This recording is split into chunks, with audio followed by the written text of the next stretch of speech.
I'm cleaning out the dog's moss mat water fountain today, so it was the perfect time to make a little tutorial on how I put it together.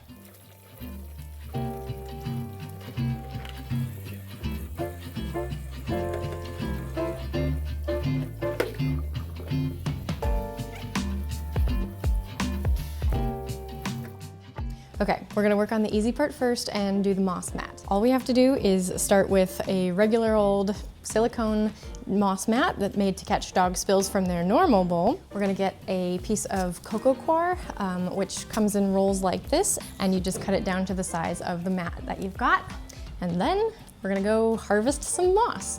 You can buy this online, but in here in the PNW, we have it everywhere. So you can go for a hike and find some yourself or order online. Just be sure when you're ordering online, most of the moss that you're buying, it might say live in the description, but make sure it's not the preserved type. If you buy it online, it should come pretty clean, but if you've gone and harvested your own, a couple of tips. If you remove it from rock faces rather than a tree or wood or dirt, it'll be a lot easier to clean. And what you want to do is fill a bucket, soak the moss in there, and then use your hands to try and remove as much of the organic matter as you can. Once you've got your moss all cleaned up, you just want to lay your mat out, put the coconut coir on top, and place your bowl where on the mat you're going to want it. I left a little extra room in this corner so that I can put a larger plant behind it to sort of hide the fountain. And then you're just going to take all your little pieces of moss, arrange them how you want, and cover most of the mat. I wanted to leave a little bit of a bit around the edge so that the moss isn't falling out of the mat. Now for the fun part, we're gonna put together the fountain. Now, the only thing I found that would work for this setup is actually a repto filter. Repto filter, it's actually for reptile habitats, but it works just great as a dog bowl filter. So it actually filters the water as it has this nice little fountain. And then how this is going to go in our little setup is, this is gonna be in the corner there. And then when this is all said and done, I'm gonna have a smaller bowl sitting inside the larger bowl. That's where the water is going to flow into. And so that it's sitting up higher, I've actually used a whiskey glass for that to sit on top of. So it'll be like that. And then I wanted to put a couple little plants in here, and we'll talk about the plants in just a second. But for now, we are going to fill the bottom around the glass, and be careful, because we don't want it glass breaking, especially in our dogs' water bowls. So you're gonna gently, let's just take this out of there. We're gonna gently place our river rocks all around the bottom. And what I wanna do is place some of the larger flat ones here in the back, because I want my plants to have something to sit on top of.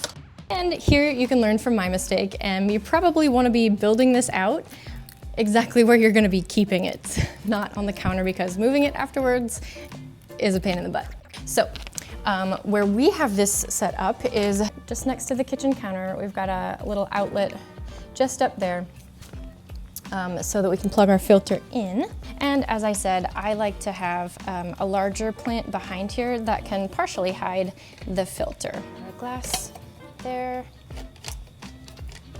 I'm going to center that a little bit better. And then you're ready to just pour in your water.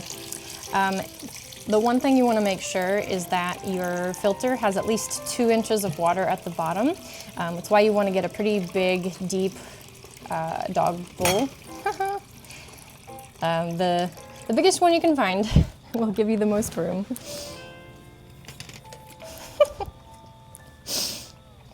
Were you thirsty?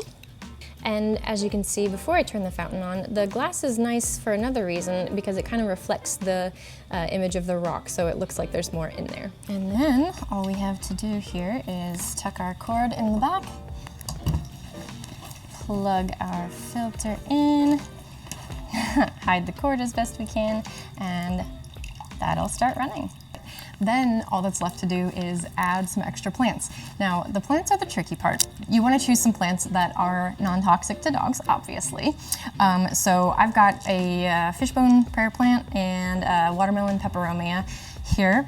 And these are ones that I just took some cuttings off of my larger plants. I have them in leca, so it's sort of a hydroponic setup.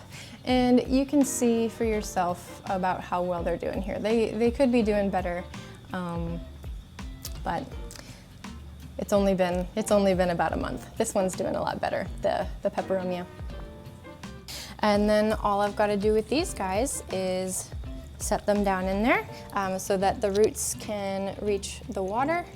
The one thing that I'm still trying to play around with is how to get these plants the proper nutrients, because in a normal hydroponic setup, they'd be sitting in water that has the nutrients that the plants need.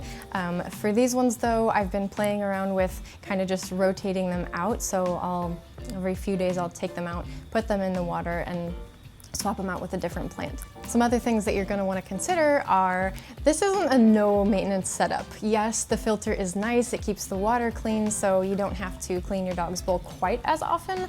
However, you do want to make sure that the moss is getting enough water. If your dog isn't dripping as much, you do want to make sure that you're adding a little extra water to the moss so that it can survive. Know that for some dogs, the complete change to their water bowl setup might throw them off quite a bit. So I put this all together and the dogs were a little hesitant to go and drink out of it. So I backed off a step and took the filter, the fountain completely apart and just had them drinking out of their normal bowl on the moss mat.